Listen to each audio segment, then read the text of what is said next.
Sharon Cuneta binunyag na ang tinatago niya patungkol kay Casey Concepcion. Kamakailan lamang ay nagbahagi ng isang heartfelt post ang megastar na si Sharon Cuneta para sa kanyang anak na si Casey Concepcion.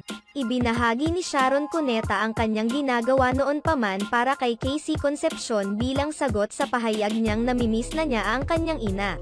Sa nasabing post, ibinahagi ni Sharon ang ilang mga sulat ni Casey Concepcion na mula pa noon ay tinatago na niya.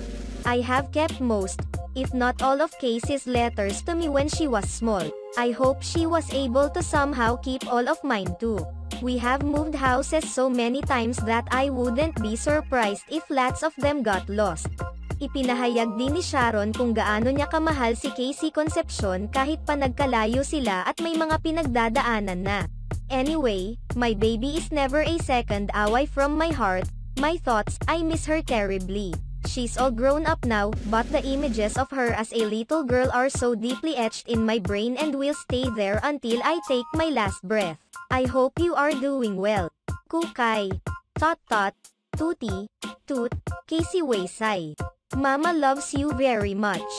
Always and forever. Unconditionally. Whatever happens. Remember that always.